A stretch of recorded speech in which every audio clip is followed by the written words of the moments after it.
G'day and welcome to the Hunting Connection podcast. My name is Zach Williams and I am your host. Here we'll connect you with hunters, fishers and outdoor enthusiasts from around the globe. This podcast will share hunting and fishing stories including past experiences and tackle the tough hunting stereotypes our community faces. We hope to be a positive influence to those outside the community while also having a laugh along the way. Hope you enjoy the podcast. G'day and welcome to another episode of the Hunting Connection podcast. Today's episode we have Aaron Whitaker. How you going, mate? Yeah, not too bad. That's good, man. That's good. How you been? Yeah, really good. I've been pretty busy up in here. I bet. You made a trip down to Adelaide. We've been trying to get it on the cards. I was even willing to try and get up and see you just to get you on the podcast. You're a busy man if you're not working. You're out doing some type of hunting or fishing adventure. As much as I can. So what have you been up to this weekend? Well, it's actually pretty funny. We come up here just to go to a Wiggles concert. Well, I'm not going to the concert, but the little fella is and the missus. So I could see you rocking out in the front row of a Wiggles concert, get my mate. Red Wiggles shirt on and off we go. But no, I thought, well, we're here. It's about time we probably should have caught up. Yeah, definitely. Well, it's probably been, close to a year, I reckon. Yeah, a year we've been talking about getting you on, and then just even catching up with you before that. You know, we've been chatting for a few years, and definitely. You've done a couple of trips out with Luke, a former podcast guest and one of my best mates. So you've had a couple of successful missions out with him down the southeast. Yeah, no, it was good. Oh, pity he wasn't here. Yeah, I know. I sent him the last minute invite to come and sit in, to be like a co-guest host type thing. But he was busy. That's the trouble with the last minute ones. What happens. So you just got a new rifle recently? Recently, putting it together. I think it got lost in the post for a bit, but I should hopefully have it in the week or so. What'd you end up going with? I decided to go on just a Hauer 308 barreled action. Yeah. Just to sort of get into the long range scene. I've been wanting to do it for about a year, so it's about time I ended up doing it. Very nice, very nice. Is that just going to be long range target shooting, or are you going to get into some of the long range hunting as well? Pretty well just targets, just messing around, like just a new discipline, something else to do. Yeah, very nice. Yeah, I've been pretty interested for a while, so. You've got a few disciplines as it is, man. You jump down every rabbit hole when it comes to hunting and fishing. Pretty well, yeah. I've done it all. I've tried to do it all. It's good to see. You're a very, very passionate outdoorsman, so it's going to be a good fun podcast, that's for sure. Yeah. So we'll jump straight into it. Where are you from? So from a little town, Whitaker, in South Australia. I've pretty well lived there my whole life, so no, that's about it. Yeah, it's nice down there. Stones throw away from the Flinders, you know. So it's right there. It's right on the water. Good goat country, some good fishing. Goats. Yep. So you just grew up fishing down there, and pretty well. Like we used to have like some hunting blocks pretty close to town, but it's all army land now. So. Spewing, taking all the good hunting land. Yeah, it used to be really good, 20 minutes out of town, but now it's down home's pretty much just fishing. Like. Sweet. So what do you do for work, man? So I'm in the heavy diesel mechanic trade. So I've got there's about 3 mines close to town, about half an hour away from town. So I'm on one of them at the moment. Very nice. So week on, week off, pretty good gig to get into. Pays the bills and gives you a little bit of time off to go out and that's family time. Yeah. So plenty of time to get out hunting. So how did you get into hunting and fishing? Well, hunting and fishing, I pretty much grew up on it. Like since I was as much as I can remember, like I was always doing it. Probably first time I ever hunted was probably when I was about 5. Very nice. I shot my first goat. Oh, very nice. What'd you shoot it with? It was like my dad's pump action 22. Perfect. Like it used to be my granddad's, but now it's dad's. That's awesome. Yeah, I still remember that day. It was good. They definitely sink in there, that's for sure. Yeah, it gets the job done. That's good. So that was some of your first hunting was out chasing goats out, southern Flinders and stuff? Yeah, pretty well. It was always goats and foxes, and back then there used to be rabbits as well, but they're pretty thin where we go now. Oh, they're thin everywhere. You see little patches of them, but Mixie and Khaleesi have just wiped them out. And I miss chasing them, man. Yeah, they're so much fun. They're so much fun, and they're freaking tasty. Like, Kentucky fried. Oh, Kentucky fried, stewed, you know. Yeah. There's a rabbit cacciatore recipe in the Meat Eater cookbook, and it's so freaking Yeah, good. But I've got a few of those cookbooks and they're awesome, eh? yeah, insanely good, Yeah. insanely good. But I can't get any rabbits to make any more out. It sucks so bad. So you started out hunting pretty young, and fishing young. Yep. Where has your journey taken you? What roads have you gone down? So with the sort of the hunting and fishing, being a kid, like just following dad around really, like he'd always go away hunting. Like sometimes we'd go over to New South Wales, chase pigs and all that sort of stuff. But yeah, pretty well just followed him around for the first, I'd say 15 years, I'd say. Like he's always showed me what's going on and that. And then I think I was about 12, I got interested into bow hunting, and I think back then we had some dial-up internet, and I found a few YouTube videos of some American blokes smashing whitetails out of the tree stand. That's awesome. So yeah, we found a bow online and bought that. What was your first bow? I think it was a PSE Nova. Very nice. So that was pretty cool. Old school. I thought that was pretty cool back then. Yeah, got out, and it was pretty hard because I was the only one that's interested in it, and I got a few goats and that with it, but sort of put it down after a little while. It was just a bit hard. Like no one else wanted to do it, so Yeah. yeah, you're sort of stuck following everyone when you're a kid. And when you got a rifle, everyone's got rifles as well. You Yeah. know? I want to shoot that with a rifle, and bam, everything's gone. That's you don't it. even get a shot. Yeah, yeah. So, what was your first animal with the bow? Just a goat. I reckon it was a black and white billy goat. I reckon it was. Yeah, That's that was awesome. pretty cool. I think I got a couple of billies before I sort of stopped when I was a kid. But yeah, then I went back to the rifles, and we ended up getting onto the deer, and like a few years later. So That's awesome. So, when did you start hunting deer? I reckon I would have been maybe 16, I think, when I shot my first deer. Yeah, Fallow or fallow. Sweet. Yeah. It wasn't until 4 or 5 years ago I shot my first reds and that. But yeah, no, it's good. That sort of Hell of a journey you've had now. Yeah, it's all just unraveled now. It's so good. It's so good watching you from when you first started posting on Facebook and stuff, and to where you're at now. Yeah, well, I sort of once I got my own car and my own access and that, I was just out of there. I was gone. And dedicated. Yeah. Like that's one thing. Like, speaking to people on the spearfishing side of things, they're like, he's an insane spear fisherman, and then you're on the hunting side, like whether it's rifle, compound bow, recurve, you just get stuck into it and get the job done. Yeah, if I want to do something, I'll just do it, and I'll do whatever I can to get good at it. So. Yeah, it Whether shows. it takes a long time or not. It shows, man. It shows. It's awesome. It's so good. So you do a lot of bow hunting. You do rifle hunting. Give us a brief rundown of what gear you're running at the moment. Yep. So what rifle setup you're running mainly for hunting? What bow setup you're mainly? Oh yeah, yep. So I sort of went down with the rifle side of things. Like I've got a few different ones, but I wanted to go just something I could run 90% of the time and just get really efficient with one. Yeah. And so last year I bought a Tika T3X 7mm Rem mag. In the Strata. That's yeah. A very nice gun. Pretty tasteful, yeah. But yeah, that thing, I reload for it now, and it's just like a laser beam. So Yeah. That's pretty wicked. efficient with it now, and like real confident with it. So How are you liking that caliber? yeah, I love it. Like figured out that it can do anything in Australia. So Yeah, you did. yeah. What made you pick a 7mm? Well, it was sort of a debate. I was going to get a 300 short Magnum, but I think I was going to get a rough tech at the time, and they didn't do them in the rough tech. And then I just decided on the Strata, and I was like, you know what, I'm just going to get the 7mm Rem mag and be done with it. Yeah, I know nice. it's a proven caliber, and it's going to get the job done. So what glass do you have on? At the moment, it's just I've got a Leopold VX3i. Yep. 4.5 to 14, I think, by 50. Nice. Very So nice. Yeah, that's pretty nice, and tops off real well. And you've just picked up glass for this new rifle that's... Yeah.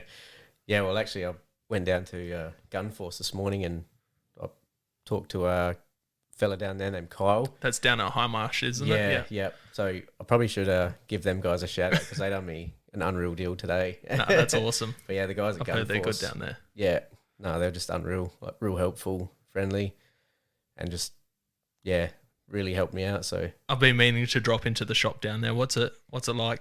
it's actually really well set up. Like it's probably one of the bigger gun shops I've been in Australia. Yeah, like cool. it's a good size, and they've got a lot of weapons in there, and just good variety of like projectiles, ammo, all of your accessories and all that, and then like their scope range just top line really. Like you can spend as much as you want in there. That's awesome. That's Yeah. awesome. I'll have to definitely drop in, and yeah, if you're from Adelaide, go Yeah, check them out. It's And definitely worth a look. say Aaron sent you. Yeah. So you seen his YouTube channel? What's that? The traveling hunter, the exploring hunter. exploring hunter. Yeah. That's what it is. Yeah. So say you seen him on there, and he said to come come check it out. What's your bow setup? At the moment, it's a Elite Ritual 35, Very and nice. I've got a bit of option gear on there, the sight, the equalizer, and just a trophy taker rest and that. I don't think I could change from the option. Yeah, gear. It's incredibly. I've had it for years now, and it's just unreal. Like, Well, I got my sight second hand from Scott Meadows. yeah, and it's still going strong, and I've had it probably 4 years, and it's just such a nice. yeah, I love it. It's not often I'll change to just a single pin, but Yeah. it's nice to have. Yeah, see, I got it because I'm like, everyone's using a single pin. Yeah. And I've always been a fixed pin guy. And now I've got it. I hardly ever use the fixed pins, and I'm always using using the sliding pin. Well, I'm pretty sure my sight tape on it is just written in Texter. At the moment, I've got the 3 pins are there, and that's it. The slider's just doing what it's doing down the bottom there. I dialed it in for the territory, and that was it. I just left it. Haven't That's touched great. it since. That's awesome. That's so good. What about in your pack when you're going out for like a day hunt? What are you carrying then? Just for a day, probably. I'd like to have my knives and a sharpener if I'm not taking like a changeable blade knife. Any particular knives you're running? At the moment, I like to run the Havilon, like the fold-out blade. Yeah. But that's pretty good to have. But at the moment, I've just gone to like a boning. What is it? Victorinox. Victorinox. Just Yeah. a powering knife. Yeah.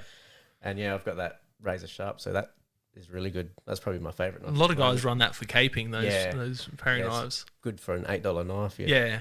I love the Victorinox Yeah. Knox gear. I've got a bunch from when I worked at the abattoirs, and I've got my little Garmin Gerber folding changeable blade Yeah, knife. I know the ones. Yeah.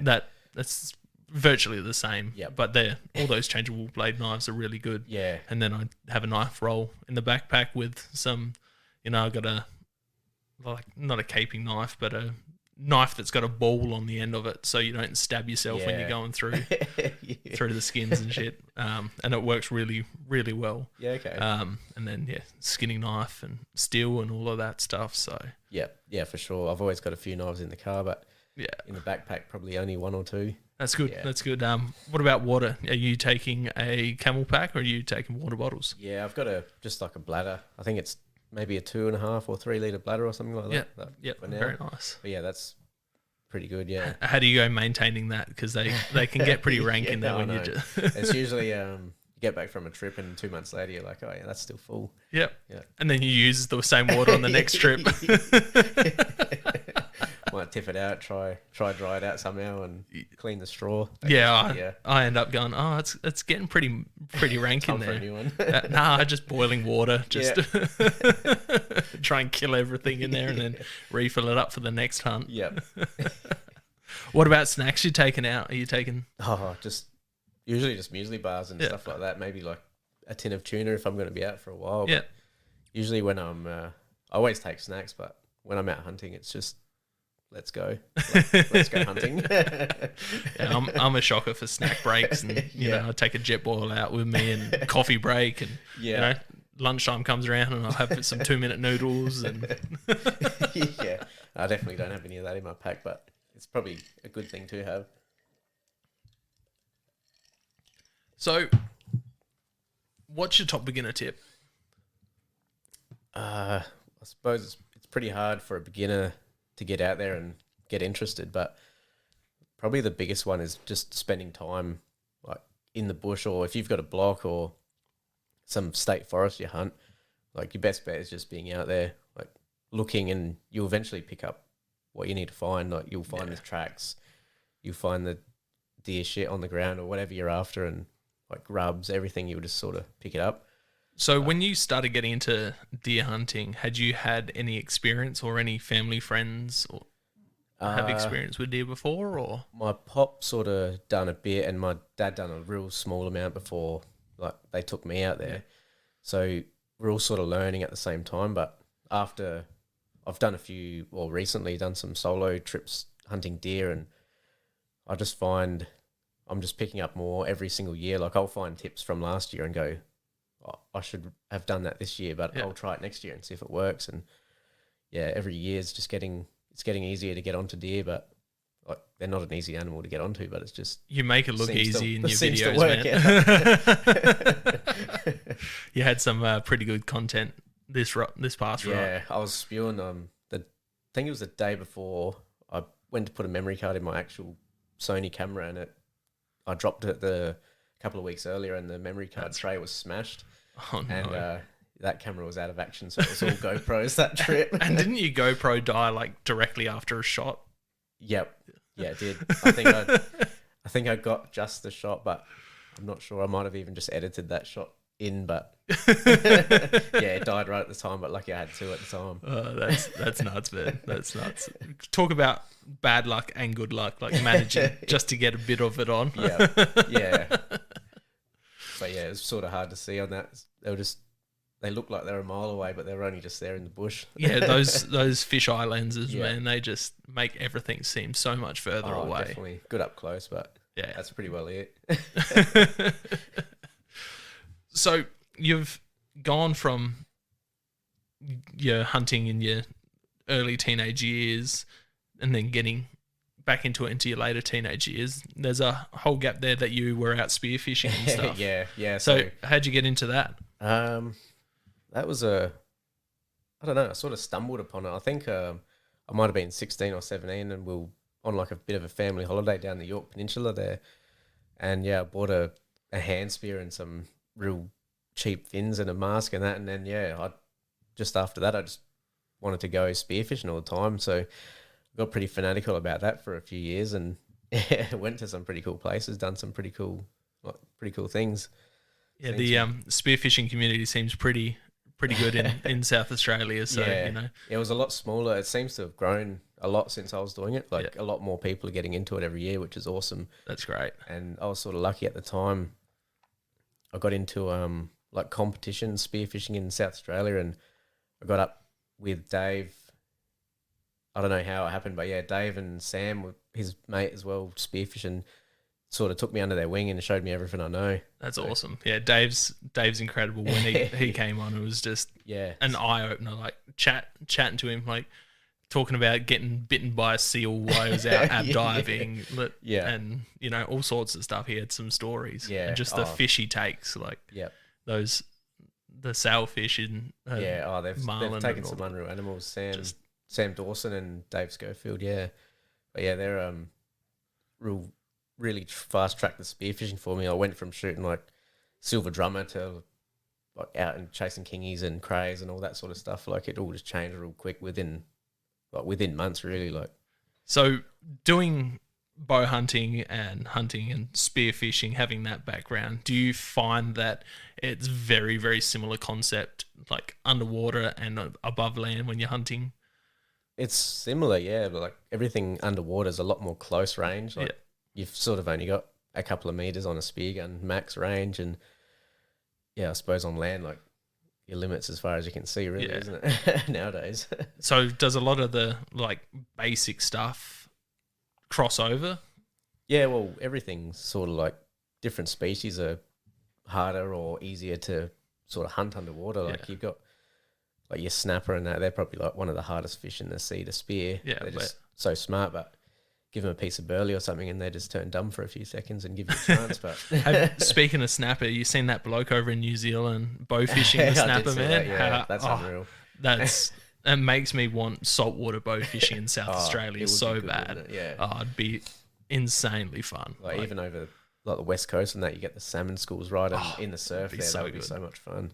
Like, they just need to legalise it. I doubt it's going to happen with our current government trying to ban bow hunting, Yeah. but it'd be so cool. Oh, it just opened up a whole new activity, wouldn't it? Like even the kingies out your way, you get some sight yeah. fishing on them. Definitely, yeah. You get them up on the surface a bit, yeah.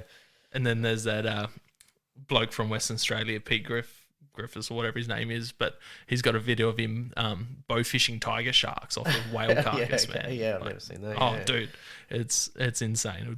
It'd be pretty cool to do. Yeah, And even like different, the little reef sharks they get up in the top of Queensland where they go out. Yeah, well, I've seen a few people like bow fishing off the beaches and that up Yeah. Queensland, getting those little sharks and some rays and all that sort of stuff. Like a few fish here and there. The rays would be so much fun, and the little sharks too. Yeah. But it just makes me wanna. I get so upset and so jealous. Yeah, we can shoot some carp, but that's about it. Yeah, it makes no sense that you can go to the river and shoot carp, but you Yep. can't go to the beach Yeah. and shoot fish. Yet you can go spear fishing. Yeah, it's the same but underwater. You're not allowed to do it because you're standing above water. Yeah. But as soon as you lay down underwater, that's fine. Sweet, yeah. Maybe take the bow under the water. There is a couple of videos on YouTube of guys in lakes in America. I've seen They a couple set of them, yeah. they set up a ground blind underwater that's and probably burly the up one the I fish. watched, And they're bow fishing underwater, which is just insane. Some of the first bow fishing videos I watched was the aerial bow fishing, Oh, yeah, where they're yeah, on I the back of remember the watching them boats and they're years ago. shooting the Yep. carp jumping out of the water. That shit's insane. It's so good. Yeah, some pretty good reflexes on some of those guys, eh? Yeah. So how long did you spend spearfishing? How long would it have been? I'd have to say maybe 2009 or 2010 to maybe 2015-ish, I reckon. Okay, Like, awesome. That was probably...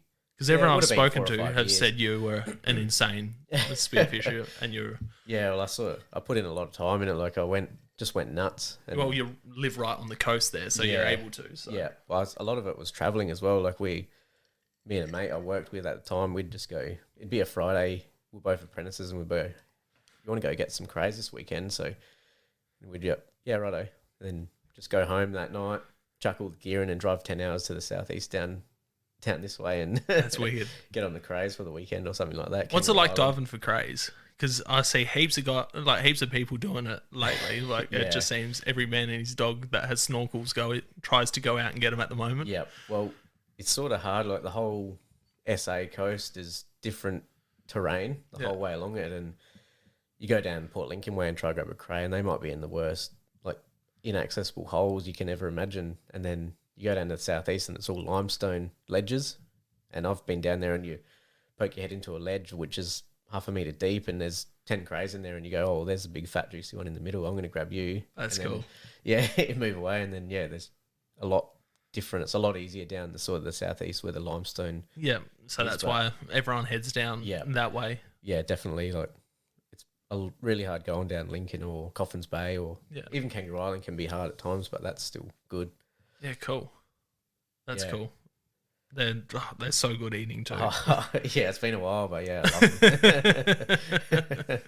So you jumped from spearfishing back into bow hunting. What was the jump there? Yeah, well, it was sort of the way it sort of happened was a bit weird because I always liked bow hunting, but I never really picked it up since I was a kid. And I hadn't had a bow since, actually, I traded my first compound bow in on a big blue water cannon spear gun. Oh no! But I've still got the spear gun in the shed, so that's pretty cool. But yeah, it was sort of, well, at the time, I was just full dedicated to spearfishing. Like, I'd still do hunting and that, but I'd be out in the bush and I'd just want to be spearing. So yeah, I went a bit crazy and like went into all these competitions and done like the Australian Nationals titles and all that sort of stuff, and like did pretty well in that. I think I come 10th out of, I think it was 40 odd people in there or something like that. Cool. That was on That's Kangaroo awesome. Island. Yeah, that was pretty cool. But And who kind of hosts that? Is that all golf skin divers, or did he it's- start that afterwards and start doing the competitions with them? that was after then. Golf skin divers, I think. At the time it was, what was the clubs? I don't know. I think there was 2 at the time. I can't actually remember there was at the time, but I think it was the the actual Australian-wide, what do you call it, the federation or whatever. That's what it was, Australian Underwater Federation at the time. That's who ran sort of the comps, like put it together, and whatever state it landed on that year would host the comp in a certain area. So at that time it was Kangaroo Island, and so we'd go over there all the time scouting, like flat out for different areas and that. But in 2014, it was the York's Classic Spearfishing Comp we were going to, and we were going to go to, what was it called? At the time, you could still spear Chinaman's hat down in York's. Okay. And at the time, now it's a national park or Marine park, yeah. Sorry. But yeah, we were heading down to there. We were going to go spearfishing for the day, or just scouting actually, just looking for new ground and different species and that.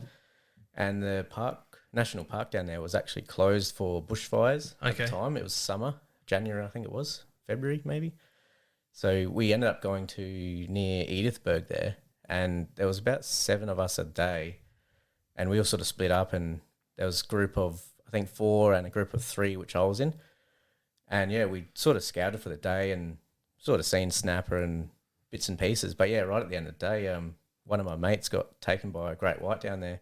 Fucking hell. So that was, as we were coming back in, like it sort of got a little bit rough, and just out of nowhere sort of happened. And like the mate that was with me at the time, he sort of yelled out to me, and I was like, what is he yelling at? And I just put my head up, and right next to me, maybe 5 meters away, there's a 5 meter great white shark half out of the water right next to me. Fucking hell. I'm getting goosebumps, man. I didn't know what to do. Like at the time, I just sort of froze, and I was just staring like into the green water because it got a little bit murky at the end of the day. But I was like, just sort of processing what just happened. Like that's where my mate was, and he's not there anymore. Like, it was just like instant. And yeah, while I was staring there, just doing nothing, and just come back from the bottom and went up again and took the rest of him. Yeah, that was like, at the time it was like, well, I'm just gonna have to swim back in. Like you can't really do anything, and we're swimming back in and didn't really think. I was just on a mission to get back, and the other mate that was with me, he was yelling out to me like to not leave him there. Yeah, and I don't know how at the time, like it wasn't panicked or anything. It was just sort of shock. Yeah, it's just survival instinct. He's yelling out to me, so I just turned around, like swam back out to where everything's just happening, and I've grabbed all of his shit off of him and just like told him to swim.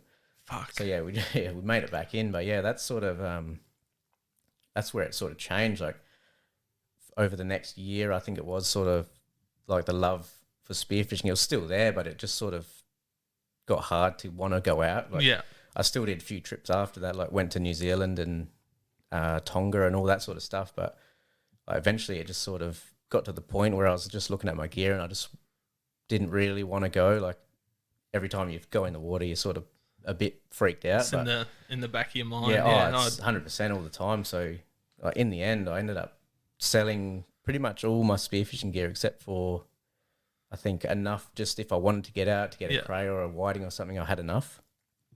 And then I thought, like, sort of broke my heart to sell all that gear. But at the time, I was like, it's what I got to do. Like, I've got to move on and find something else or whatever. Yeah. And then I thought, well, I put that much effort into it, I'm going to get into bow hunting and then put all that effort from there into bow hunting and see where that takes me. And like ever since then, it's just been a pretty wild ride in the bow hunting side of things. Yeah, you've taken some pretty nice animals. Yeah, it's been good since you've been into bow. Yeah, I've really enjoyed it. Like it's sort of bow and rifle. Essentially, this like spearfishing of the land is with the bow. Really, like getting up close and personal. So. Just no real dangerous animals on the land. Yeah, well, so a lot less. Yeah, but sort of just one of those things. Like you probably never talk to somebody else who's experienced it. Like I don't know anyone that's sort of experienced something like that. But yeah, that's nuts. Like you hear the stories of guys fainting and passing out. Yeah, stuff like that. I was listening to the Meat Eater podcast, and they had on their story the book that they done, the audio book, where they have all the dangerous encounter stories. One of the guys is a spearer and shot his mate through the foot when he passed out, like through the flipper to pull him out. Yeah, to save his life. Yeah. And Like that's insane. But quick thinking, like he's sinking or whatever. I think I actually watched that or read about it, and he was sinking. Yeah, and just that was all he could do was shoot. It worked. Shoot at him. Yeah, it's nuts. But yeah, you're not going to talk to too many people who encounter something like that, and I could only imagine it would be a pretty traumatic experience, and just trying to wrap your head around it. It changes everything. Like like it took weeks to like sort of process what even just happened. Like it was just instant sort of happening, and then like it changes everything about you. Like you're a different person afterwards. Like, it's. Yeah, I have no words about it. It usually gets that sort of reaction. Like I think I've only ever sort of told maybe 5 people that sort of whole story. Like it's all out there. Like all the articles are out there and that. But it's sort of I've only told a few people about it because like it's sort of hard. Dude, I it's brought a little tear to my eye just you talking about it, and not being there. Like I knew a little bit about it, but not too much. But just hearing it, firsthand from you, it's pretty much taken all the words out. Like I don't know where to go from it, because like when I was talking to Liam, it's just like, what experiences have you had with sharks, and like what's it in your mind, and then talking to Dave, and like him talking about the really only bad experience he had was the seal nipping him on the head. Well, apart from that, like I've been in the water with like that many different species of sharks, and none of them have bothered us at all. Like there was once in Fraser Island, one of our guys that we've got harassed by a tiger, but that was pretty over pretty quickly. Like he gave it a poke and away it went, and like basically everything else. So all the bull sharks in Queensland and bronzies, hammerheads, everything, like they're all pretty relaxed. Like I've never had an issue. Like apart from that, the only thing I've been real harassed by is big stingrays. Like, they get real aggressive. I bet, man. They're a nasty piece of work, Rip Steve Owen. Well, one of the ones that was harassing me was probably the size of a carb on it. Like it was just gigantic. They get bloody huge. I ended up huge. giving it my fish. I wasn't playing with it. That's an insane story, man. Did it scare you from the water? It's hard. I was out probably a month later in Kangaroo Island spearfishing with like Sam Dawson, and he sort of took me out because I was sort of struggling at the time to get out, and he took me out. We ended up getting a heap of crays and like really good fish in that, but sort of just slowly died off. I think like I wanted to do it, but at the time it's sort of you wanted to do it a lot less. Like, Do you feel like it was a mistaken identity? Because that's what they say most of the attacks are. I don't know. Well, sort of that mistaken identity is sort of they'll have a try, and then they'll bugger off, but it come back twice. Like it knew what it wanted, sort of thing. Like just sort of picked one of us, and that was it. Like there's no getting away from it. It come in like a bus, but. Yeah, well, watching know it was coming, the videos on YouTube of how hard they hit, I'll sit with the boys watching documentaries on them and just watch them. They're fascinating. Hit the seal ridiculous. Cutouts and shit. They just hit so hard. It's weird at the time. Like just looking back at it, like it was just such a big animal that it didn't look real. Like it looked like something out of a Jaws movie or something like that. Like it didn't actually look real. It just looked like a big plastic animal. Like it was just massive. Like that's ridiculous. Insane. Did you know the Rodney Fox story before you got into spearfishing? I used to, when I was younger, I always used to watch like different videos and documentaries on the ocean and different animals and that. So I heard about that and like out Adelaide or wherever it was there. Down somewhere. I think it was Rapids or maybe Silver Sand out that way. I think it was might have been Rapid Bay down that way. And that story always fascinated me. Like, I had one of the Rodney Fox shark books as a kid, and just had the pictures of the big bite mark in his side, and that's just an insane story. Lucky to get away from that. It's like even just watching the US guys, like some of those guys that have been attacked by a bear and shit. Oh like, man, there's that yeah, they're a proper scary animal. Eh? Todd Orr. Have you seen that video where he's like filming himself? He's got blood all over his face. He's got bite marks and tendons hanging out of his arm. And he's like, yeah, I just walked out. I just got attacked by a bear. I've just walked out. He's like, I think I've got a broken arm. I don't know what's going on under my hat. Yeah, I think I did see that. Yeah. You know, Meat Eater had him on. I think Ben O'Brien had him on, and every other news. Just a crazy animal. Like, I definitely wouldn't want to be in that position. Yeah. They're just it's nuts just to know what's out there. And, there's that much out there and talking to Americans, they're always like, Australia's so dangerous. Like, how do you go out hunting out there? I'm like, motherfucker, you have bears, you have mountain lions, you have wolves. Like, we've got a couple of snakes that... You got a couple of snakes and you just step around them and go, oh, yeah, there you go. And a couple of big spiders that are like 8-legged puppies, you know?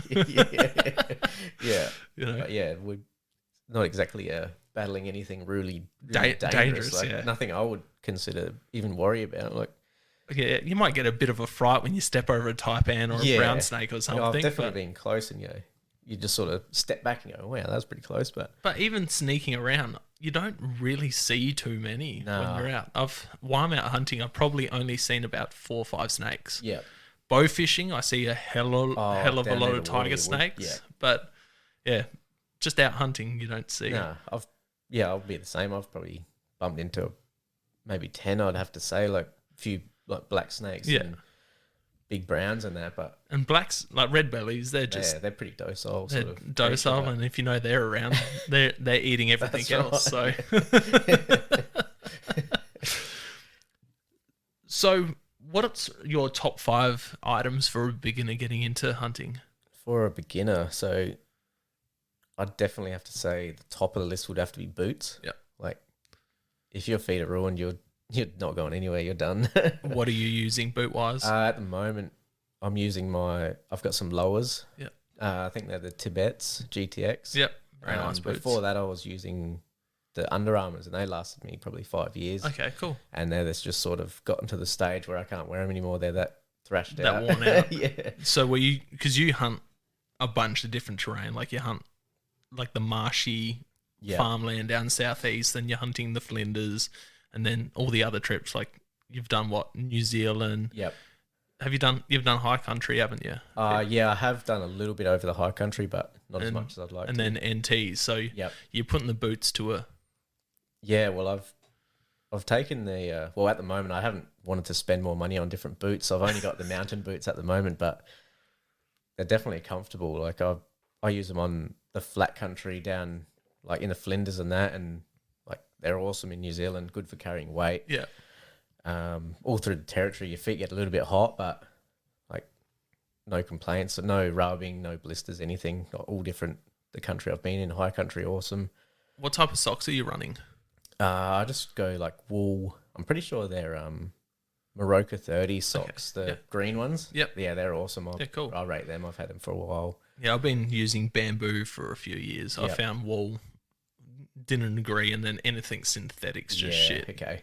But bamboo seems to soak up the sweat pretty well. I haven't had, touch wood, any blisters or anything in the boots that I'm running. I've been lucky as well. Never had any blisters or anything. So I found as long as you wear your boots in before you go on any decent trip. Yeah, that's right. Cover a bit of ground and you should be all right, hopefully. As long as if they're a good boot, you should be all right. But sort of there's a lot of cheaper boots out there, and I think a lot of people get sort of unstuck. Yeah. At the time, if you're beginning, you don't want to spend $600 on a pair of boots. And yeah, I'm running Oboes, so they're like a mid-range boot. They're like 280, 300-ish. And I've on my second or third pair in the last 8-ish years. Yep. They're on the cheaper side, but they're comfortable. That's right. If you don't get any blisters, find whatever works, and you're laughing, then you can just stick with it. Yeah, exactly. Discontinue it or something like that. I hate when they discontinue gear. I like using it. So shit. Or they just change something slightly. And it's like, oh, now it's ruined. So after boots, what are... Boots, so I'd definitely say good glass, like a set of binos. Or it doesn't even have to be good. Like I've I've been hunting for that long, and I've literally just bought myself a good set of binos like this year. Yeah. I was running like a $400 set of, what are they, Delta or something like that. Okay. They're not even a really good bino. Like they'll sort of just got the job done and never really had a need to get better. And yeah, I finally just spent the cash and bought some Mavens. Well, I've had some before, but as like an everyday sort of binocular. Because you had the big boys, didn't you? Yeah, the big boys, yeah. They were awesome in New Zealand and stuff bet. like that. But over here where you've got 100 metres, you can see that they're not really... I love the don't take Maven them gear. out, It's so good. Oh, definitely, yeah. I rate them real high. Yeah, so good. So after binos, Let's say a good pack. Like if you're going to be out and you know you're going to be packing meat, go something with a frame and some support around your waist, so you're not carrying all the weight on your shoulders. That'd be my go-to, I reckon. what pack are you running at the moment? At the moment, just for every single hunt, I'll just run my EXO. Yep. It's a bigger one, but they all sort of pack down the same size anyways. It's only I think it's a K2, like the older models, but that seems to do the job. Like that's... How many litres is that one? Oh, litres are, I don't know. I think it's a 5,500. So Yeah, so I think that's like 55 litres. it might be, yeah. I'm not sure, but it packs out really big if you need to. Yeah. Yeah, it's good when they have all their adjustable straps on there, so you can make them real. Yeah. Like I use my 75 litre Tatonka, and when I'm just doing morning trips or day trips, I just tighten everything and have minimal gear in it. Yeah, that's or it. if I'm going overnight, or I'll be running that over on Snake Island. I think last podcast with Brett, I can't remember, but we were talking about it was like the night before the draw. Yeah. And I said to him, I can't remember if I said it on the podcast or after or before the podcast. I'm like, I put in for the last 6 years. What's the chances I'm going to draw it this year when I've got New Zealand on the cards and already stretched for time? Yeah. What happens? It's always going to happen. draws the next day or whenever it was, and I'm like, awesome. I've got to make this. God damn it. But with the packs, I'd say even the Spiker brand. I think Luke runs a Spiker, and I've got a Spiker as well, just a small pack. Yeah, Luke runs a Spiker. Hainsey runs a Spiker. Yeah, and for the value, for the price, like they're a really good pack. I've used mine a lot, and I rate it. Yeah, awesome. But I think it's what happened to it? I think something's ripped or got chewed on it. I think. So that's why I've been running the EXO. But obviously, you don't have to spend $1,000 on a backpack for a beginner. Like, yeah. Oh, look, I started out using that Caribou bags just from BCF. Like, it's got no back brace or anything like that, any frame or anything, but it's an okay day pack. Yeah, and that's right. I got a smaller, I think it's the Ranger. If I'm only going out real light and taking just water, I'll take that out with me, and they're an alright little backpack for that. But yeah, definitely recommend getting something with a frame in it. Oh, for sure. Like especially like carrying meat and that. Like this year, in 2 days, I packed out 2 fallow deer, and like if I didn't have that like pack with a frame, I would have been hurting. So how are you prepping game when you're out? Are you hanging them on a meat hook in a tree and then? Or are you prepping it all on the ground? It really depends. Like, at the moment, I want to get a gambrel, but I don't have one at the moment. So if it's small enough, like goats, I'll just cut them sort of behind the tendon there, and I'll hang them in a tree, just straight off a branch. But with deer, I'll just do them on the ground. Anything bigger than like a 30-kilo goat, I'm not lifting that into a tree. So yeah, I've had some struggles. But Hainsey uses that lift and lock. You seen that? I have seen them. Yeah, and I've been eyeing them off for a while. It would be they look really good. Cool to see like a lightweight version of that for chucking in the backpack. Yep. I think they're fairly lightweight, but you know what it's like when you're out hunting. Every bit counts. Yeah, but gambrel's definitely a good one to carry with you. I hate working on animals on the ground. Yeah, it kills your back. Because I worked on a slaughter floor, so everything was hanging up. That's right. So I got a couple of plastic gambrels, but a few guys are having them now. Hunt Catch Cook Jason, he's got the foldable ones. Okay. And they look pretty lightweight and good. He sells them on his website. Then Aussie Outbush, he has some on his website. They look pretty decent. And then Down Under Predator Calls, he's in the moment of making one. Like he's done a couple of rough designs and sent me a few videos, and they look really good. They got like a little catch hook on it, so when you get to that last tendon, you take that last leg off, and they always tend to slide off the gambrel. Yep. Like you lose that last leg, and you're like, oh god damn it! This has actually got a little hook, so when you take that last leg off, it catches it and holds it nicely. Yeah, I'm like, that's man, a good idea. it's the one he's designing and using at the moment. It's going to be a good one to keep in the car. Yep. But I'm like, make it a bit lighter, because I think it's like 800 grams or something. I'm like, if you're on a backpack hunt or something like that. I'm like, make a lighter version of that design, and it would go freaking so well. Yeah. I'll have to show you the video after. I'll be keen to see it. Yeah, it's a cool little setup. So you got boots, binos, bag. Oh, it's getting, for a beginner, it's getting pretty hard. And that's the thing. That's why I ask these questions. Like, yes, I've got guys that have hunted for forever listening, but it's the newer guys that they're like, I don't know what to get. Yeah. And I've received a few messages, because a lot of the guests say very similar things. Like they'll be like, boots, binos, bags, knives. Yeah, that was what I was thinking before.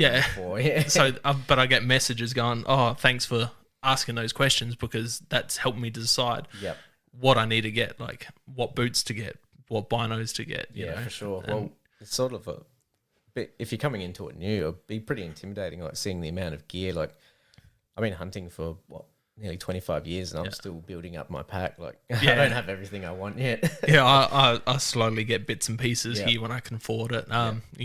Like you've seen before, I just got the InReach for New Zealand and Snake Island next year. That's on my list to get for next year as well. I'm doing a New Zealand, so very nice.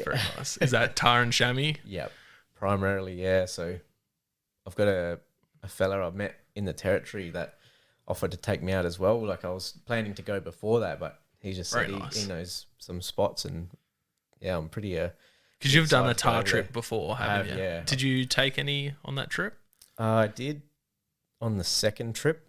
The second trip was guided. I got invited to go on a guided hunt. Yeah, cool. And then the fella that invited me ended up pulling out last minute, so I got my dad to come over there instead. Like, and he come over.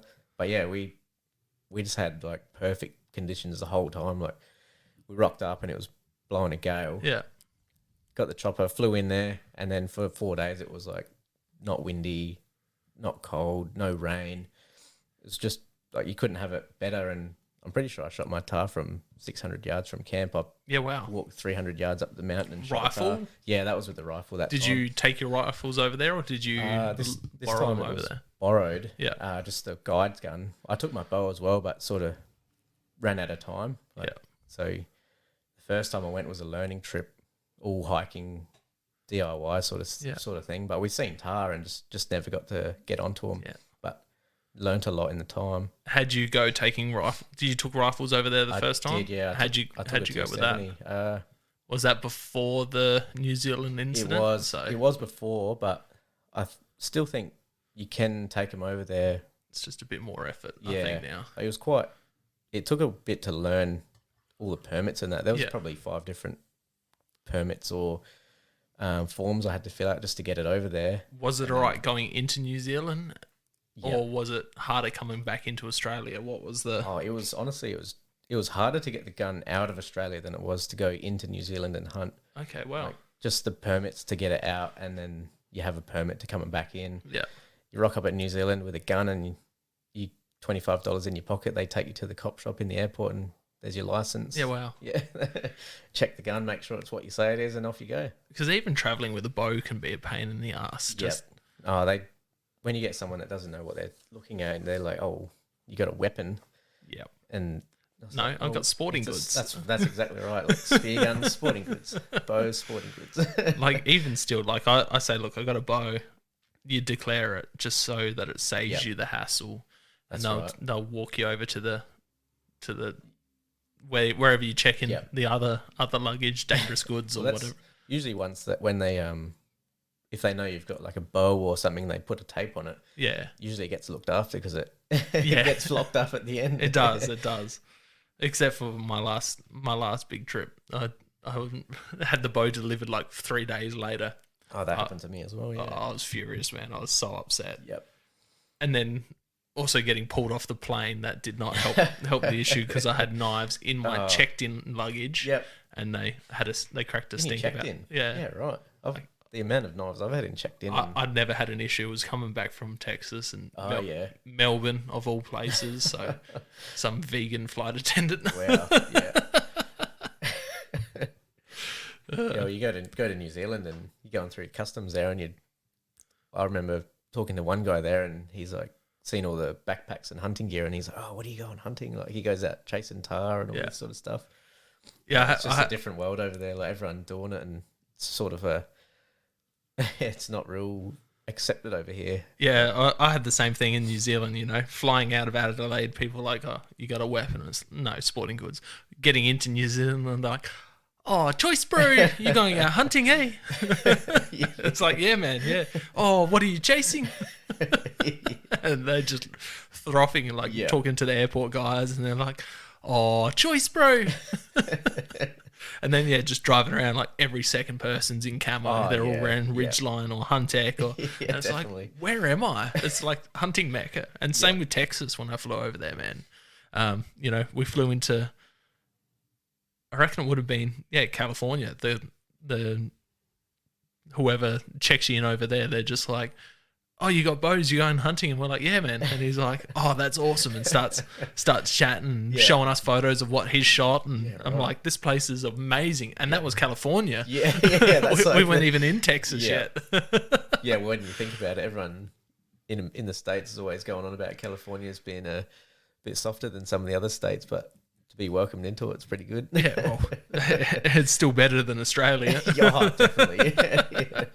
And then, going through like Walmart and Academy where they have all the hunting sections, we're like walking up and down the aisles, and this guy, he's wearing denim overalls, thick Louisiana accent, and he just starts chatting to us, and he's like, where are you guys from? And we're like, Australian. And he's like, I thought I didn't recognize the accent, and starts chatting, and then pulls out his phone and starts showing us all the shit he's shot. And it's like, this place is cool. You'd never get this in in Australia in like a sporting goods shop. And that's what this Academy place sold, like exercise clothing, hunting gear, and like bits and other pieces. But it's like you would never going to Rebel Sport buying hunting gear. You know? Imagine walking in there and there's just crossbows and guns and everything on the wall. It'd be nice. It'd be amazing. Like when you see those old articles from Kmart and shit, where it's like $25 for a shotgun and $15 for a 22. Yeah, my pop always shows me old articles and they sends me a photo and it's like $5 for a rifle or something like ridiculous like that, and that's a fancy one. Yeah. Like, wow.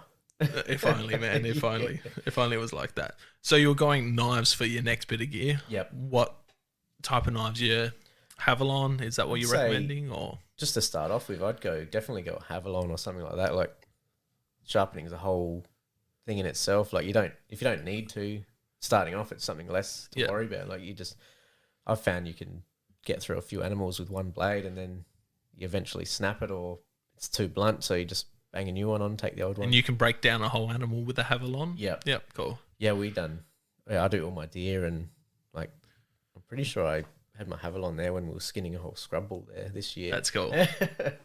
But yeah, I've talked to people that guided in New Zealand, and they reckon they can do a whole moose and that on them as well. So that's cool.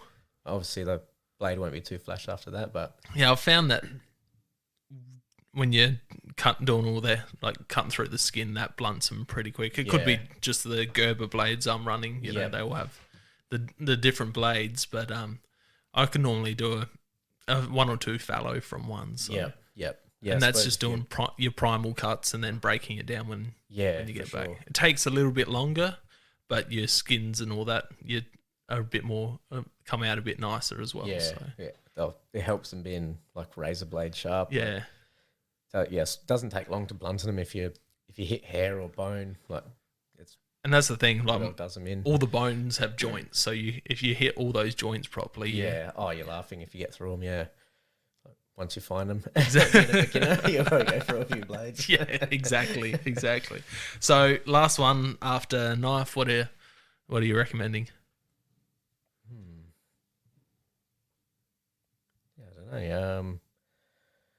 Well, I suppose if you're going to be hunting, like you need a weapon of some description, don't you? Like, So choose the path where you're going down, that's whether right. it's like, yeah, you can recurve, compound, crossbow, rifle, shotgun, whatever. Like, there's that many different ones to choose from. Like, I'd say the popular one would be a rifle for the majority of people. Like, so what would be a good tip on picking a rifle? I'd say decide what you want to use it for. Like, if you're going to shoot deer, majority, I'd stick with obviously a larger one. But like, if you want an all-rounder, like from foxes to deer or whatever, like there's that many calibers or cartridges out there that's going to do like 90% of the things you want to do. Yeah. Do you recommend starting out, like getting a 22 first so you get the proficiency and learning how to... If you've got the funds or the means to do it, like definitely start with something small. Like with a 22, like, it's so cheap. Yeah. Like, you can I love plinking buy it so much fun. like 500 rounds for $60 if you or anything like that, and you can shoot it that much, become confident with it. Saves getting like a 308 or something, and you're bowling $2 a go, and if you're no good at it, you're just wasting money. Yeah, exactly. Ilias Action Man, he's just gone and got his first rifle. I've seen that. Straight off the bat, 300 win mag. I've seen that, yeah. But, he shot his first 2 deer this year. His first doe with me using my 300, and then he shot his first buck using Haines's 300. And, he's asking us, he was like, what rifle should I get first? My first thing was, go get yourself a 22. And he goes, yeah, but I want to just only really shoot deer and that with it. I'm just like, well, I recommend anything from a 270 up. So that way, if you go to Victoria, you're Samba legal. That's right, yeah. And then, chat to Hainesy, he's like, yeah, Hainesy said maybe like a 300 or something. And I'm like, well, look, you've shot 2 deer this year. Both have been with a 300. Yep. You've shown that you can shoot it. You're accurate and you're comfortable shooting it. Just go all out, man. If go you feel get like it. you can do it, just do it. Just don't give yourself scope eye. Yeah, I've seen a few people do that. Yeah, I remember one of my mates, he got his firearms license well before I did, and he's like, I just bought myself a 308. Next day he comes along after getting it, he's got this huge gash on top of his head. I'm like, scope eye? He's like, yep. Yeah, I've got a funny story about that as well. A fella I used to work with, from 10 years ago, we went out a couple of times spotlighting foxes and that, and like we're only shooting 223s at the time, and a little while later we both rock up to work, and I said, did you hit yourself in the eye with a scope? And he just looks at me, he's like, no. I was like, that looks like a scope mark on the corner of your eyebrow there. Just that little half moon. Eventually he fessed up and hit himself in the eye with his scope. But yeah, you see some of those people that get hit hard and they got that permanent scar there. Yeah, I couldn't imagine that feeling nice with a... I don't get how people do it, but I've been shooting since... Yeah, that's right. Yeah, before I should have, but yeah. But yeah, I don't understand how. Yeah, I suppose I don't know. It depends if you like a lot of people just get hold of one and don't know what they're doing and hold their eye up to the scope and they're looking through. It's like watching those videos where they turn yourself into a pirate. Yeah, it's horrible. It's horrible. All right, a bit of a silly one. Zombie apocalypse weapon. What are we limited to? Like whatever you want. Does it have to be in Australia? No. At the start we were saying that, but just free range, man. Go. Well, like if I'm going to be shooting zombies, well, I'm not going to be up close and personal. I'm going to have something with a lot of bullets and I don't know, something like I don't know, if we could have like an AR-15s or something like that with a 50 round mag or something like that, I'd be pretty happy with that. And what about up and personal? What type of weapon would you go? Well, you'd have to go like a sword or something reusable, and you're gonna sharp, reusable, up and close. Yep. Maybe put like a snowplow on the front of the cruiser or something like that. That would look pretty cool, I reckon. I'd like to see that one. So, what have you forgotten out on a hunting trip? Oh, everything. So you do some of these bigger trips. How do you plan? Do you have a gear list or? I do. I try to write one like at least a couple of weeks before and slowly tick it off. But sometimes I've just Winged it. grabbed it and gone, and then you get out there and go, oh, I don't have a knife this trip. Or I've actually done that. I've skun a goat with a broadhead before. A Cayuga Zot at the time. Yeah, skun a whole goat with one. That would be very, very painful. Yeah, it was actually pretty. It was actually reasonably good, like except for it being. They're good 28 heads, inches but long. doing, yeah, holding it. But suppose our ancestors did it with freaking sharpened rocks, man. Yeah. So, you know, Yeah. that they probably would have killed to Yeah, have a something broadhead like like that. Like, this is groundbreaking. Oh, What else? I've lost like release aids, and what type of release aid are you running? at the moment I've just got a Carter. I think it's a Just Because. Okay, Just a 3-finger one, thumb release, and I've had it for probably. I'd have to be nearly the whole time I've been bow hunting, I reckon. How do you keep it on your person? Are you just in your pocket, or do you Yeah. have like a lanyard around your neck? In pocket, I reckon. Yeah. I've got in the front of my bino pouch. I just bang it in there now and just have the thumb release part of it sticking out. But yeah, Have you dropped it? I got into a real bad habit of putting it down, and I'd stop to glass. I'd be on my knees or something, and I'd put it down in front of me, and I'd glass, and then I'd just walk off, and then I'd get a couple hundred meters up the track, and I'd be like, here we go. Done it again. God damn it. Yeah, it's not in my pocket. That's why I love the wrist strap Yeah. release, man. that's- Just because it's there, I Yep. know it's there, and That's I'm a it. dumbass, and I will forget it. Yeah, I left it out in the bush for about 2 months once. So I turned the house upside down 3 or 4 times. Like, where can this thing be? And then, I thought about it, and I thought maybe it was where the last goat I shot. It's probably sitting right there. And, went there, found the spot somehow. And, it was right under the tree where I dragged the goat out from underneath. It was sitting there. I got the exact same story. I took it off to skin a goat and gut it and put it on top of my bag and just picked up my bag and went off. Yep. And got home. I'm like, where the hell is that release? Oh shit, it's still there. So I'd gone back like 2-3 months later because I had a spare one, so I just used that. And gone back 2-3 months later, brought up the picture of where I'd taken a photo of the goat in my bag, and like, all right, there it was. Search for the grass, there it was. It was a bit seized, went home, bit of WD-40, and Yeah, that's it, eh? it came up perfect. Yeah. 'Cause I ended up buying another one up. So I bought a second one of these releases, and I didn't want to buy it. It was just got to the point where I was like, well, this is gone. I'm going to have to spend another $300 on a release aid. Now I've got 2. So what's the most important item you take out hunting with you? Oh, what are we talking, like a whole trip or just a day?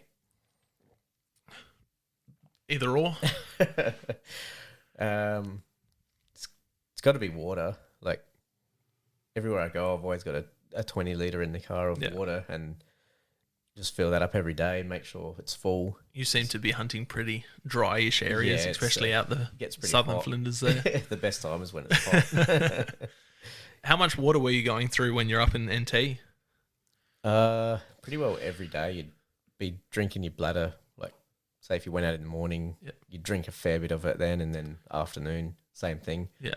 But yeah, it's just, we couldn't have enough water that trip. Like, we just kept going, and I probably emptied my 20, and then we ended up going to the homestead, and I filled that up, and we're bringing back more bottles of water, and yeah.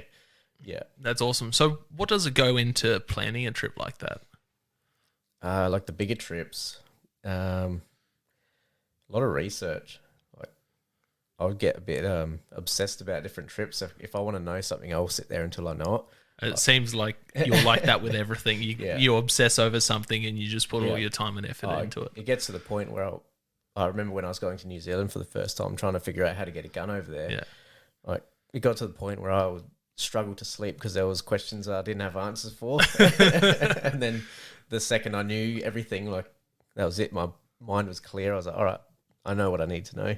So have you found that social media is a huge help with planning these trips, making contacts, and just Yeah, getting all your definitely. Like, information? the amount of people I've met through like social media, Facebook or Instagram is like crazy. Like, people I never knew, never met in my life, and now like awesome mates I'd call like really good friends, and like they're always there. Like, if you want to go up hunting or fishing, like they always welcome you. And same thing, like if those same people come down to me. And that's what I love about the hunting community in that aspect, is majority of people are happy and friendly. If they see you doing the right thing and you see they're doing the right thing, you have very similar personalities and the ways you do stuff. And you know, you might argue over what gear to use, but everyone's pretty damn friendly. Everyone's got their sort of the same things in their mind, like doing the same things, and like it's pretty easy to you sort of figure out pretty quick if you're like going to get along with someone. And obviously everyone's got different views and not everyone gets along, but out of all the people I've spoke to and gone hunting with, like haven't met a bad person yet. Like they're all like unreal, like top notch. Yeah, 100%. So planning a trip up to the NT, how'd you go finding a guide up there or an outfit or help? Whatever? Sort of the same, like just looked around, seen what was available and that, and just got to chatting to a few of them. And last year I went out with Alex from Big Country Safaris, and like I don't know, I don't really know how it sort of come along. I think I went up to the territory the first time, and then I'd been chatting to him, and then I think the next time we sort of teed it up, I'd come up and ended up going up at the start of his season, and I spent a week up there with him. Very nice. Well, that's pretty cool. Like they're all different in a way. Like I went out with True Wild this year, and like it's probably going to be pretty hard to beat a trip like that. Like just the amount of animals and the quality was just unreal. And like you're on a station, whereas like Big Country is just on a lease. Like it's not a station; it's just out in the middle of nowhere sort of thing. Like, and that was unreal. Like the camp right on top of the river, like, couldn't really ask for more. Like we've seen that many bulls, like that many quality bulls. Like it's awesome. That when you were sending that close footage before you even posted it up on YouTube, I'm like, what the fuck? That is so good. I don't know. That just worked out real well that day. Like it was just honestly, I didn't even have my bow in the car at the time. Like the first night we got up there, I was met up with Harry from True Wild. I met him the year before, just quickly. And got up there again with him this year, and like we sort of got on the Krakens a bit that night, just talking shit and that. And the next morning, I felt sort of pretty average. I was pretty happy just to look around that day. But yeah, I think it was about lunchtime. We were cruising around, and we seen this bull, and they got Madison, his guide. He's saying, "Oh, he's a pretty good bull. We should go get a closer look at him." And he's like, "I was like, yeah, right. I'll grab my gun." He's like, "Where's your bow?" I was like, "I didn't bring it." He's like, "Fuck's sake, all right, do you want to go back to camp and get it? We've probably got time." Like he's not really in a rush doing anything. He's just having a feed up there. So yeah, we ended up going back to camp and come back down, and he was in the river at the time. That's insane.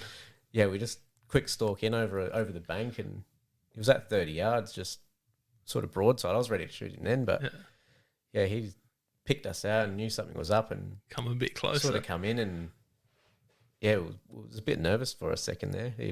Madison had the rifle almost over my shoulder. He's saying that video where he might have to shoot him here if he charges us. But I don't know. He just sort of turned it, ran across the creek up that bank, and then just expired. Gave us a shot, and we measured it afterwards. We were like, that had to be closer than 10 yards. We measured it out. 8 yards. That's nuts.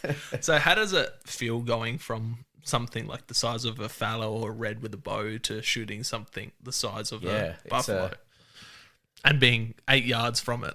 They can be a pretty intimidating sort of a beast. Like he wasn't worried about us. Like he was just deciding whether he's 30 times bigger than you.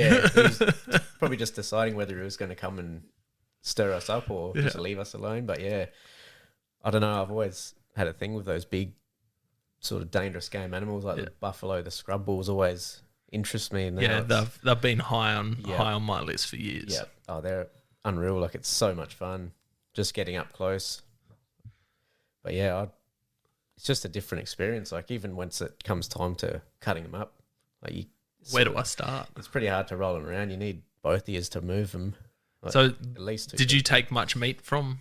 I would have liked to take more.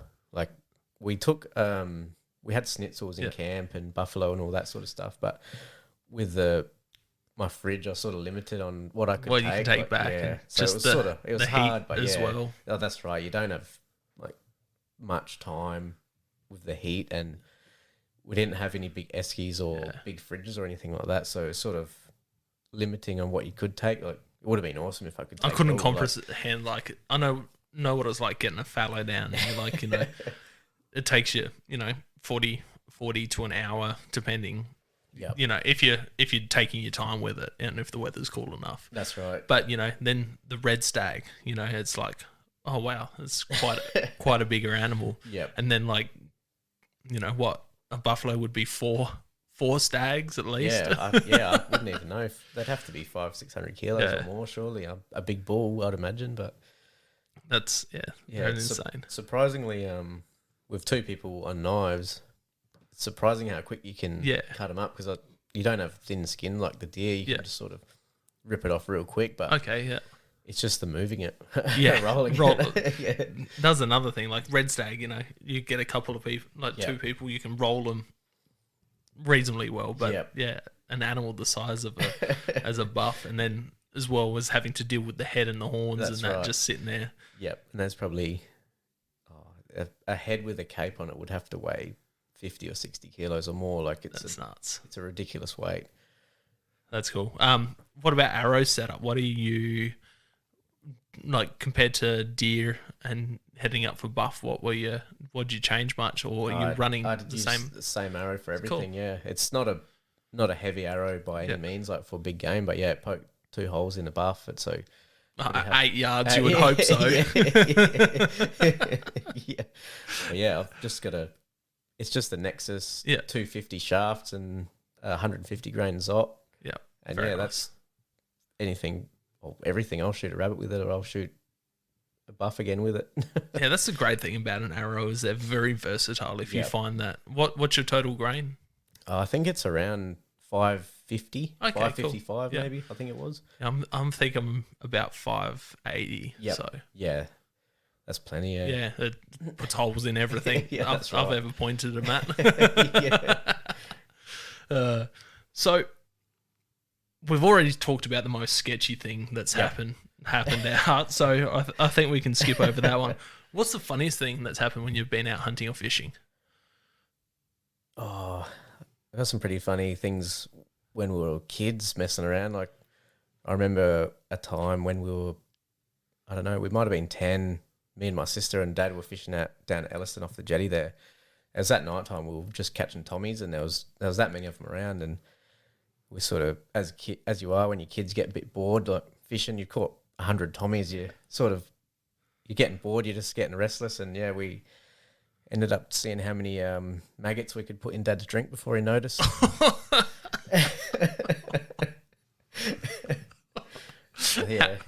What was the number? I don't know. I can't remember the total number, but there was quite a few floaties in there when he noticed it. Yeah, he swallowed a few. Oh, man.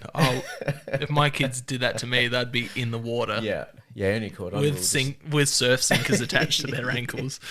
It took him a while to catch on, He was just drinking it. Yeah, we just kept dropping them in. That's nasty.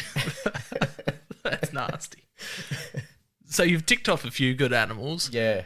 What's your top 5 dream animals worldwide? No budget. All right. Well, the top of the top was the Alaskan moose. Okay. Yeah.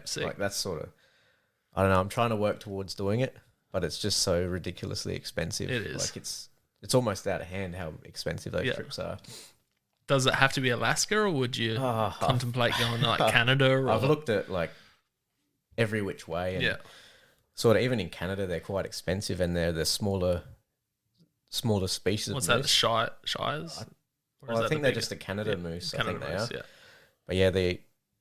But it'd be either Alaska or Russia for that what is it? The Kamchatka Peninsula there with those big ridiculous moose over there. Speaking to Dave when he was on here, him going to Russia to hunt moose with his mate. That's crazy. I was not expecting that. I did not know that before the podcast, and when he mentioned it, I was like, the fuck you went hunting to Russia? Yeah. And it blew me away, man. Oh, it's unreal. Like, he's told me a few stories about the trip, and I was blown away by it as well. Like, it just sounded wild. Like, Yeah. just sounded Russian.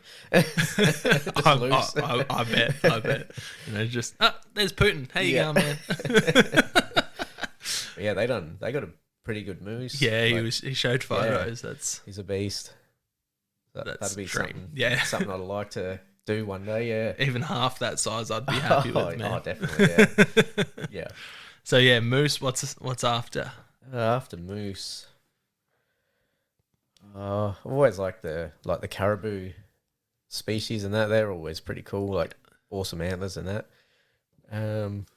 Apart from that, one of the past guests, I'm not sure if you listened to him, Evan. He did it, and he's got spina bifida, so he's in a wheelchair. So he done it off. Actually, I've seen the photos of that. Yeah, crutches. He said it was cool. Yeah. Oh, that would be just like an awesome hunt, eh? But yeah, one day I'll get them both in the same trip or something like that if I win it big in the lotto. Yeah. Yeah, I'm a bit of a sucker for all the North American sort of stuff. So aren't we all, man? I'm trying to maybe in a year or probably 2 years, I'm going to try to get over for an elk. Yeah.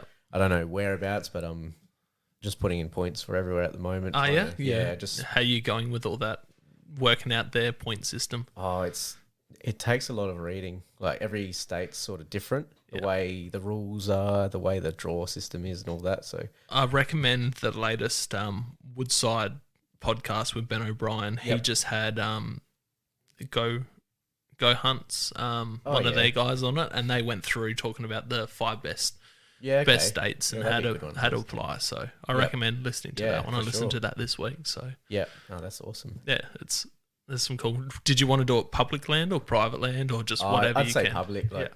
I'd probably at first I'd just go over the counter, just something like that. Maybe, I don't know, Colorado or Montana, possibly. But one of my mates, Matt, he went over to Oregon. Yep, and he's taken a couple of nice. I did see the elk he got over there. He's taken 2, and I think his first ball was like 330. Yeah, it was for his first ball. That was guided, but insane. Still, it'd be pretty happy. Apparently, Oregon's got a pretty decent system. So. Yeah, okay, that'd be a good one. Yeah. So moose, caribou, elk. Yep. All that. Any African species or any bizarre European? Well, I always loved the kudu, but I got over there and sort of a last minute trip, and I sort of ticked off a few of those. I forgot you went to Africa. Yeah, that was just a really last minute trip. Just sort of got my phone out of my locker at end of shift, and my mate goes, "Oh, you want to go to Africa?" Was that Craig? That was Luke. Okay, Luke Balkan, and he goes, "Yeah, you interested in coming on a hunting trip to Africa?" I said, "Oh, that sounds pretty cool. When are you thinking of going?" And the dates he gave me was a month and a half away. Jesus. And I said, "Oh, give me a couple of days to think about it." And I think 3 days later, I said, "Oh, stuff it, let's do it." Like, that's sick. You don't really get the opportunity to say yes or no every day. So what species did you take on that trip? We ended up I waited for a few days. I got a big kudu. Amazing looking animal. Yeah, they're unreal. Like, that was the top of the top over there for me at the time. So we ended up getting a pretty good kudu 3rd day, I reckon it was. Yeah. And then we got 2nd day. After that, we ended up getting a good gemsbuck, warthog, and an impala. That warthog looks insane. Oh yeah, I don't know. It was pretty crazy size animal. Was that high on the list, warthog, or? Well, at the time, it was sort of just opportune. Yeah. And I reckon if I went back there, I could just go a full trip hunting warthogs. Yeah, wow. They were just that cool. Like, they're real comparable to our wild pigs. Yeah. Like, the only real difference. Have you shot many wild pigs up here? Yeah, fair few. Yeah, in like New South Wales and Queensland and that. Yeah, we sort of. Did you get any up in the top end? No, I didn't see any up there, but a fella that was there, one of the clients, he got a really good boar one of the days, like a monster. Yeah, Brett said he struggled to find many pigs up there. But he got a good boar in there, didn't he? Yeah, a real nice boar, real nice boar. Yeah, I keep hitting him up like, hopefully we see some pigs. Like, I don't know, they're pretty hard going up here. Yeah, that's what he was saying. So you took a few nice African animals. Was there any other species that you would like to get over there, like Black Death or? Oh, Cape Buffalo, 100%. Like that's just one of those big bovines that I'm like really keen on getting. Like I've got to go back over there, get a Cape Buff for sure, and Bantang's probably next on the list for the big animals. Sick, yeah, that's the last one in Oz to get. What about like an Argentinian water buffalo where they have the little curly horns? Curly. Yeah, You like them? yeah, or? they're something different. They're a lot bigger animal in the body. Just weird small horns on them. Yeah, it's crazy. It's crazy. What about your favorite thing to cook and with caught and hunted game? Oh, yeah, I don't know. I always like cooking steaks, like out of the legs or the back straps. Always steaks or stuffing the back strap with like bacon, different things like bit of cream cheese and all that sort of stuff. Wrapping them up, smoking them. Like so that's your go-to thing. Just steaks. I like doing that. Yeah, it's pretty. It's simple and easy. Even schnitzels and all that. Any sort type of stuff, spices on them, or just salt and pepper? Oh, whatever, really. Like salt and pepper, or just I've got a whole bunch of different rubs in the cupboard. Like just grab a random one and see how it goes. Yeah, I do that. I'm constantly go past the butcher shop and grabbing all the different spices and shit. It's got to be done. So, how do you see the public views on hunting and hunters? Yeah, it all depends where you are, I suppose. Like over here in Australia, and I don't know. It's sort of not really hugely accepted. Like I find a lot of people are sort of frowned upon, or they're dead against it for no real reason. Like they just think you see it on a movie or something. It's like a redneck on the beers shooting guns in the air or whatever, shooting deer just for fun. But like I don't know. It's not really something you see a lot. Like I won't talk about it flat out unless I'm with sort of people that are hunters. Like I'll sort of talk with mates and that, but... So you don't test the waters with like new people you meet, like drop something just to see if you can spark a conversation? Oh, I do a bit. Depends. Like at work, I'll meet new people and you sort of get chatting like, oh, what are you into, or what do you do for fun and all that sort of stuff. And then it always comes around and you sort of... I always mention it. Like what type of response do you get when you mention it? Is it like... Mostly it's not bad. Yeah. Like a lot of the guys I've talked to, they're always... Some of them are real interested, like asking questions about it and that, but then other people sort of... You mention it and then you don't really go on with it. Like you sort of don't talk about it. Okay. Not because they don't want to talk about it, but it's just it's not their thing. Like, Like they might be into something else, which is cool. But I don't know. It depends. Like in the country... like sort of small towns where I'm from and that, like it's more common to talk to someone and they have done it or they do it or they know someone that does it. Yeah, that's right. Yeah, and I suppose a lot of the city sort of stuff it's a bit sheltered. Do you find that like when someone goes, oh my dad goes or my brother goes, and you're like, oh yeah, what do they hunt? And they're like, oh, rabbits or foxes or kangaroos, and then you're like. They're like, what do you hunt? And you're like, oh, yeah, deer, goats, water buffalo. Yeah. Yeah, something that's not around here. Yeah. Yeah, it's pretty well like that. But I don't know. I think it doesn't hurt to mention it. Like, you never know. You might get a good response. But if you don't, then that's right. Just move on. How would you change the public views on hunting and hunters? Well... It'd be good to have more education on it, like, because it's such a... You don't see much of it. It's not in the public. Like, you don't see it all the time. Like, if there was more information or education about it, I think more people would change their minds about it. How do you think we could go about that as a community to put more information out there? So you have your YouTube channel. Yeah. That's just blown up to what? You're well above 60K now. Yeah, I think it's pretty well just about touch 80 at the moment. I don't know. I don't really know what's happened there, but yeah, it's just got out of hand in the last couple of months, which is pretty cool. But it's a good channel.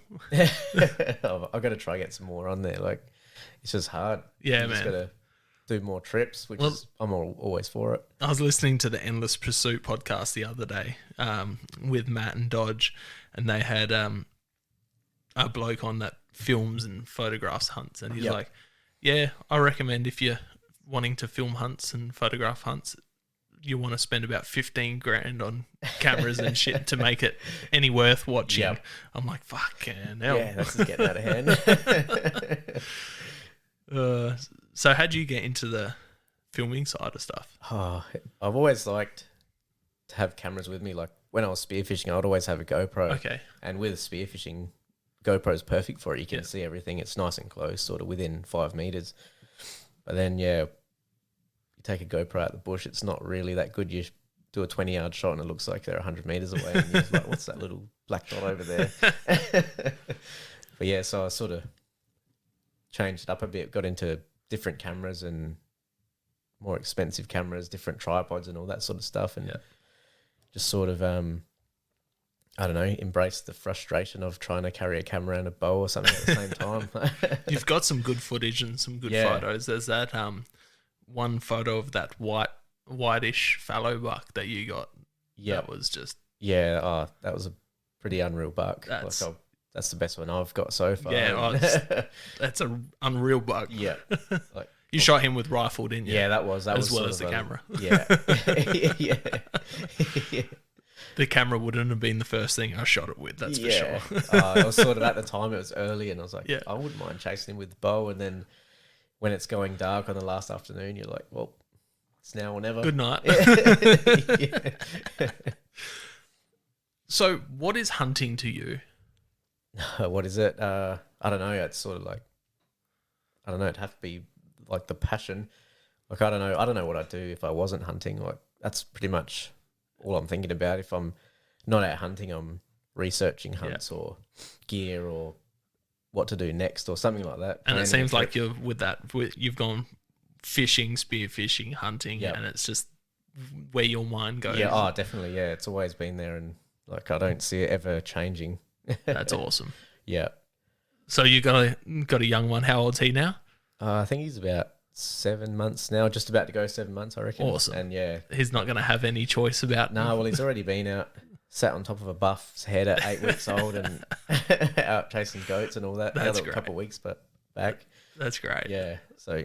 I love that happy family snap with you with the buff, and that was great. Yeah, I was pretty surprised the missus got in on that one, but yeah, we got there. And yeah, even by the end of the trip, she goes, oh, I probably wouldn't mind shooting a buffalo. That's there good. we go. That's some progress right there. So what was her views on hunting when you met?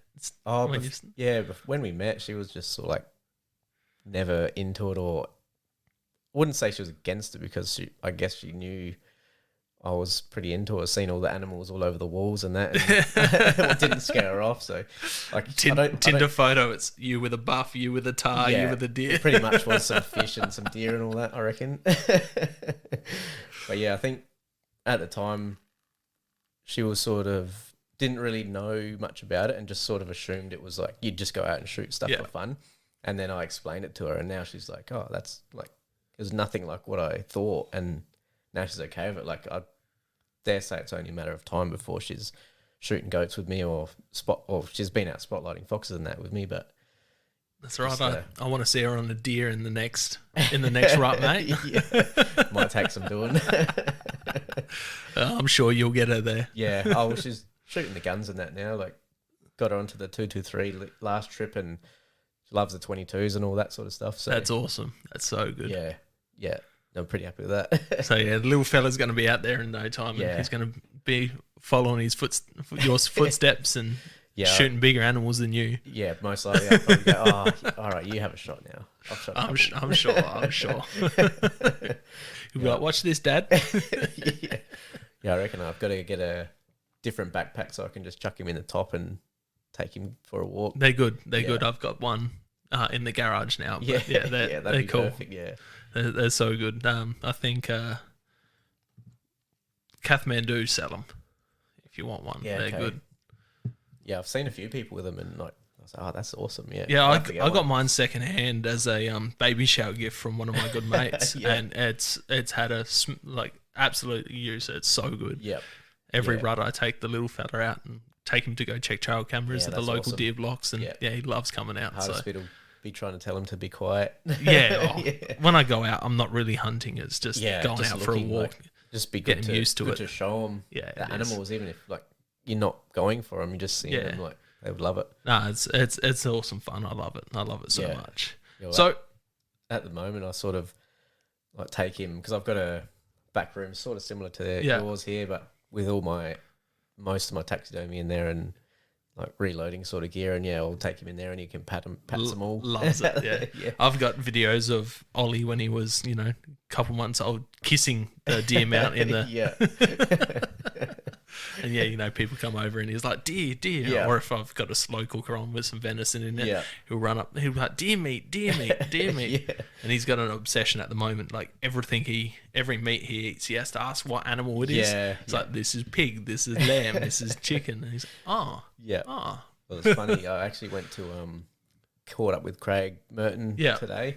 Went down to his house and I dropped off a scrub bull skin to get tanned. Okay, and cool. I picked up a box of Africa skins. Yeah, sick. All replacement stuff for mine. Yeah. That was a heartbreaking. Oh, that was ridiculous. But yeah, his grandson there, he was looking in his trophy room and he could name every animal that was there. He's That's pointing great. out the wildebeest and the zebras on the floor and Yeah, I need me and Craig have been trying to tee something up for as long as as long as me and you have. yeah. Yeah, but I want to get down there. Oh, and Craig's a legend. go do like. with one with him Yeah. because I had a couple good chats with him when I worked at BCF. He'd come wandering in. I'm like, "You're Craig," and he'd be like, How do you know? "You're the cat guy." Yeah. I met him in South Africa. Like, never talked to him or never knew him before that. And yeah, now since then, he's good. Got a lot of time for him, and he's a very, very nice bloke. I've got a he'll lot of help you out with anything. Yeah. When the whole bow hunting thing started, he's like, "What's your number? I need to call you about this." We chatted for like 40 minutes about it. Yeah, it's good. He likes to get involved, which is good. He does. He's very, very passionate. That's for sure. Oh, definitely. Yeah. So, if people have enjoyed what they've heard listening, where can they find you on social media? Probably I'll have to get it out. I don't actually know what it is. I think it's Aaron.Whitaker, or I've got it here somewhere. Yeah, here you go. Aaron.Whitaker _ That's my A.Whitaker. Sorry, A.Whitaker. Yeah, that's underscore. That's my Instagram. And then this this amazing YouTube channel of yours that's just blown up out of nowhere. Yeah, I'm kind of a big deal now. You'll be getting that YouTube 100K subscriber medal thing that they send out, the plaque soon. Yeah, I'll have to put that on my walls for everyone.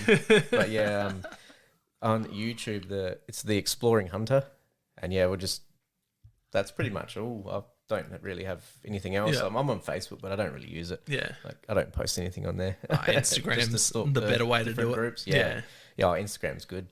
Just all about the pictures and videos, and yeah. No, awesome. Yeah, definitely go check out his channel. Watch the videos. They're really good. That last one with the buff is just insanely good video, and the fallow deer from the rut, that was really good. Yeah. You got up and close and personal with those. Yeah, that was frustrating. Just the croaking. It's that croaking in the tea tree is just something else. Yeah. Oh, it's crazy when you're that close. You could almost touch them, but you can't even see them. Yeah, that's insane. But no, I really appreciate you making the time in your trip to come down and do the podcast, and it was great to finally meet you. Yeah. We've been chatting for, at least 4 or 5 years, maybe longer. Yeah. I think we just met like real briefly before, but that's sort of about it. Yeah. At the expo. Yeah, that's right. 17, but yeah, that was maybe for 5 minutes or something like that. Was that Bendigo or was that Myrtleford? Myrtleford, that's right, with Lukey. Yeah. That's when I first met you both. I reckon. That's right. Yeah. You meet so many faces at those things, and it's like out one ear one. I have met you.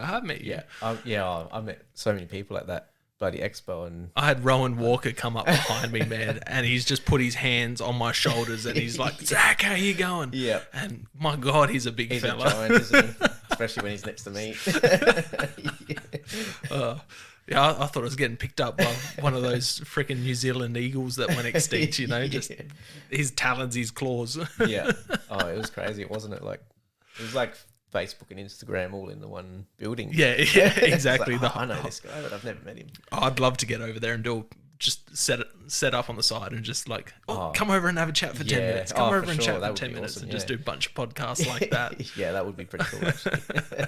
But yeah, no, I appreciate you coming on, man. I really appreciate it. It's awesome to finally get up here and do it, yeah. Yeah, 100%. Easy, man. Thank you very much. Thank you. Thank you for listening to another episode of Hunting Connection Podcast. Please head over to our social media and give us a follow. Instagram at Hunting Connection Podcast, Facebook at Hunting Connection Podcast, Twitter at Hunting Connect, TikTok at Hunting Connection Podcast. If you've enjoyed, please share with your friends and family, tag us in your photos and videos on social media, subscribe, rate and review to help grow the podcast. If you're interested in giving additional support to the podcast, you can head over to our podcast's Patreon page. Thank you very much for listening and catch you next episode.